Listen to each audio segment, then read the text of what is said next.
জুবিন গাৰ্গটো নাই, কিন্তু তেওঁৰ ডিচিজ ফেমিলি আছে, তেওঁৰ কিট এণ্ড কিন আছে, তেওঁৰ ট্ৰাষ্ট আছে। তো সেইখিনি পইচা যদি আমি প্ৰুফ কৰিব পাৰোঁ ক্ৰাইমটো তেওঁ কমিট কৰি এইখিনি পইচা জুবিনৰে হয়, তেতিয়াহ'লে যদি জুবিনে পায় এইখিনিত লগাব পাৰিব। আজি দুটা কথা হ'ল, আজি গোটেই আমাৰ প্ৰচিকিউশ্যনৰ কেছটো চাৰ্জ হিয়াৰিঙত সম্পূৰ্ণ কৰিলোঁ। তো মেমে কৈছে যাৰ যি ৰিপ্লাই দিব লগা আছে অহা তাৰিখত কালি অৰ্থাৎ কমপ্লিট কৰিব দিছে, কাৰণ তেওঁ আৰু ইয়াৰ পিছত 1 তাৰিখৰ পৰা বন্ধ, তেওঁ আৰু চাৰ্জৰ বিষয় লৈ আৰু কোনো সম্পূৰ্ণ নকৰে, কাৰণ 1 মাহ হৈ গ'ল। আৰু সেইটো এটা নতুন প্ৰভিজন আহিছে 250 BNSSত, যে চাৰ্জ হিয়াৰিংটো শুনাৰ 60 দিনৰ ভিতৰত অৰ্ডাৰ দিব লাগে। তো সেইকাৰণে এই 30 দিন হৈয়ে গ'ল। তো সেইকাৰণে তেওঁকো অলপ টাইম লাগিব, কাৰণ চবেই দুৰ্দান্ত আৰ্গুমেণ্ট কৰিছে। তো সেইকাৰণে দুয়োপক্ষক শুনি এতিয়া তেখেতে কি অৰ্ডাৰ দিয়ে তেওঁৰ ওপৰত নিৰ্ভৰ কৰিব। আৰু আজি এটা গুৰুত্বপূৰ্ণ অৰ্ডাৰ দিলে, দুটা অৰ্ডাৰ দিলে ইনফেক্ট মিছ কেছ এটা কেছত। সেইটো হ'ল আপোনাৰ যে মহাবীৰ একোৱাৰ এটেচমেণ্ট অৰ্ডাৰটো কনফাৰ্ম কৰিলে যে নাই জব্দ হৈ থাকিব, আৰু ছেকেণ্ড দিলে যে ফ্ৰিজিং অফ দ্য 6 একাউণ্ট অৰ্থাৎ attachment of the 6 bank account সিদ্ধাৰ্থৰ গোটেইখিনি কৰায়ত্ব হৈ থাকিব, বেংকত এটেচ কৰা হ'ল।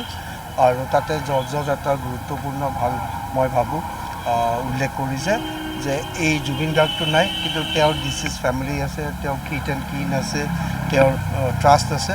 তো সেইখিনি পইচা যদি আমি প্ৰুফ কৰিব পাৰোঁ ক্ৰাইমটো তেওঁ কমিট কৰি এইখিনি পইচা জুবিনৰে হয়, তেতিয়াহ'লে যদি জুবিনে পায় এইখিনিত লগাব পাৰিব। সিদ্ধাৰ্থৰ গোটেইখিনি কৰায়ত্ব হৈ থাকিব, বেংকত এটেচ কৰা হ'ল। আৰু তাতে জজৰ এটা গুৰুত্বপূৰ্ণ ভাল মই ভাবোঁ উল্লেখ কৰিছে যে এই জুবিন গাৰ্গটো নাই, কিন্তু তেওঁৰ ডিচিজ ফেমিলি আছে, তেওঁৰ কিট এণ্ড কিন আছে, তেওঁৰ ট্ৰাষ্ট আছে। তো সেইখিনি পইচা যদি আমি প্ৰুফ কৰিব পাৰোঁ ক্ৰাইমটো তেওঁ কমিট কৰি এইখিনি পইচা জুবিনৰে হয়, তেতিয়াহ'লে যদি জুবিনে পায় এইখিনিত লগাব পাৰিব। আটাইকেইটা একাউণ্ট সিদ্ধাৰ্থৰ নামত হয়, 6টা। সিদ্ধাৰ্থৰ নামত ডাইৰেক্ট একাউণ্ট নাছিল, ভায়েকৰ নামত আছিল আৰু তেওঁৰ নিজৰ কোম্পানীৰ নামত আছিল। তো যিয়ে নহওক 6টা একাউণ্ট আমি বিচাৰিছিলোঁ জব্দ কৰিবৰ কাৰণে, এটেচমেণ্ট কৰিবৰ কাৰণে। সেই 6টাই এটেচ কৰিছে অনাৰেবল কোৰ্টে। 6টা একাউণ্টত কিমানমান পইচা আছিলে? একজেক্ট এমাউণ্টটো নাজানিম, কাৰণ সেইটো তথ্যটো একচুৱেলি পুলিচৰ হাতত আছে। আমি যিমানেই আছে সেইখিনিয়ে সুধিছোঁ, কাৰণ কিয় সময় সাপেক্ষে ইণ্টাৰেষ্টটো বাঢ়ি থাকে, তো এমাউণ্টটো ভেৰিয়েশ্যন হৈ থাকিব। সেইকাৰণে এমাউণ্টটো একজেক্টলি মেনশ্যন কৰা হোৱা নাছিল, কিন্তু ৰাফ আন্দাজ মতে চাম গুড ক্ৰ'জে থাকিব। কাইলৈ শ্যাম কানুৰ হয়, জামিনৰ অৰ্ডাৰ আছে। কালি ছেকেণ্ড হাফত চাগে মেমে নিশ্চয় অৰ্ডাৰটো দিব। Let's see, wait and watch কি হয়। আমি কালি আকৌ লগ পাম। Bye bye.